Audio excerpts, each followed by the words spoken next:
My name is Angela. This is my story.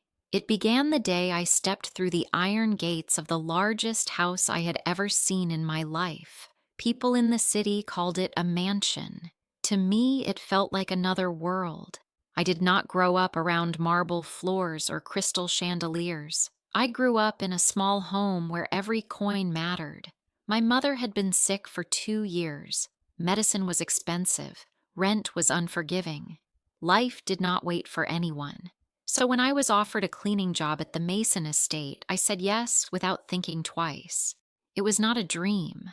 It was survival. The first time I saw the house up close, my hands felt cold. The front doors were taller than any building in my neighborhood. The windows reflected the sky like glass mirrors. The garden was trimmed so perfectly it looked painted. Inside, everything was quiet. Not peaceful quiet. Heavy quiet. Mrs. White, the head housekeeper, greeted me at the entrance. She was strict but fair.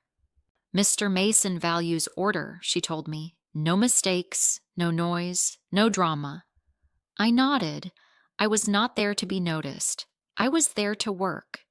David Mason. That was his full name.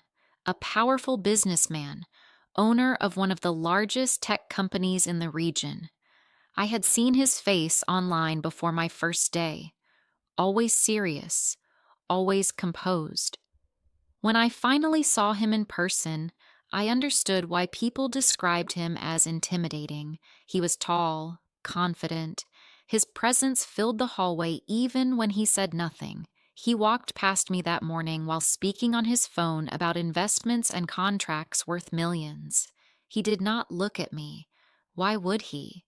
To him, I was part of the furniture. My days became routine. Wake up before sunrise. Clean the east wing. Polish the marble floors. Dust the library. Prepare guest rooms. Eat quickly in the small staff dining room. Sleep.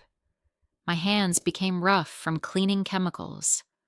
My back ached at night, but every time I felt tired, I pictured my mother smiling when I sent money home. That was enough. The library was my favorite room. It felt alive. Books from floor to ceiling, old leather covers, gold lettering on spines, the smell of paper and history. One morning, while dusting the shelves, I found an old hardcover book placed carefully on the desk. It looked fragile, loved. I hesitated. Then I opened it. The handwriting inside the first page was elegant. "To my son, David, may you always find yourself in stories." I smiled. Before I could read more, I heard footsteps. The book slipped from my hands. It hit the wooden floor with a sharp sound. I froze. Mr. Mason stood at the door. For a moment, I couldn't breathe. "I'm so sorry, sir," I whispered, bending down quickly. He walked forward slowly. His shoes echoed in the quiet room. Instead of anger, his expression changed into something softer. "That book belonged to my mother," he said quietly. His voice was not cold, it was tired.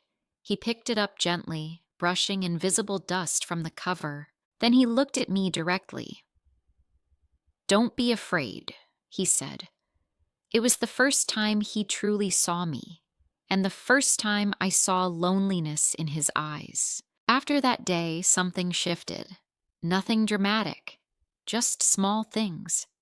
He began acknowledging me with a nod in the hallway. Once he asked, "Do you like books?" I almost dropped the tray I was holding. "Yes," I answered softly. He gave a slight smile. That smile stayed in my mind for days. A month later, it was my birthday. 22. I didn't tell anyone. Birthdays had never been extravagant in my life. At home, my mother used to bake a simple cake and sing softly. That night, I called her from the small garden behind the kitchen. She tried to sound strong, but I could hear the weakness in her breathing. "Are you happy there?" she asked. I paused before answering. "Yes," I lied gently. The next morning, I walked into the staff kitchen and stopped. On the table sat a small cheesecake with a single candle. Beside it, a card. Just one letter written neatly. D. My heart beat faster. No one else knew. Later that afternoon, as he walked past me in the corridor, our eyes met. He didn't say anything, but he gave me a small, private smile. That smile meant more than the cake. One sleepless night, I heard piano music. Soft, emotional, honest. It flowed through the halls like a secret. I followed the sound to the music room. The door was slightly open. Inside, David sat at the piano in a simple white shirt. No tie, no phone, no business mask. Just him. The music was filled with longing. It felt like a conversation without words. He finished playing and opened his eyes. He saw me. I didn't mean to interrupt, I said quickly. Stay, he replied. I stepped inside slowly. The music is beautiful. He looked down at the keys. It's the only thing that quiets my thoughts. Then he said my name. Thank you, Angela. That night, we spoke about books, about memories, about his mother, not about money, not about business, just two people in a quiet room. That was the moment I realized my feelings were changing, and I was afraid of it. Then Sandra arrived. She came like a storm in a red car. Elegant, loud, confident. She called him David in a way that felt possessive. She looked at me like I was invisible, but I could see something in her eyes, jealousy. At the dinner party that week, she wore a diamond necklace that sparkled brighter than the chandeliers. The next morning, she screamed. "It's gone!" She pointed at me. "She took it!" The room felt like it was spinning. David looked at me, and for 1 second, I saw doubt. That second hurt more than anything else in my life, but he did not speak immediately. He observed. He searched calmly. Then he found the necklace inside Sandra's suitcase. The silence afterward was louder than her scream. "You would hurt an innocent person?" he said coldly. She left in humiliation, but the wound remained. That night, I packed my bag. Trust once broken is hard to repair. When I walked into the grand hall, he was there, waiting. "Don't leave," he said. "I saw doubt in your eyes," I replied quietly. He stepped closer. "I was afraid," he admitted. "Not that you stole something. I was afraid of losing you." He told me how Sandra had manipulated him before, how loneliness had once made him weak. "You remind me of who I want to be," he said. Then he reached out his hand. "Quit your job," he said gently.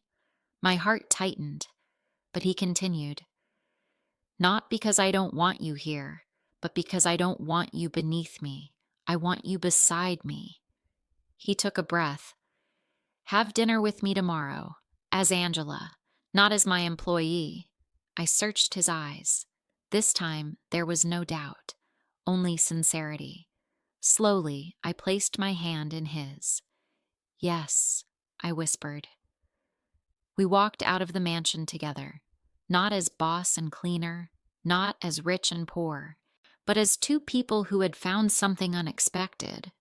The house behind us was still large, but for the first time, it did not feel overwhelming.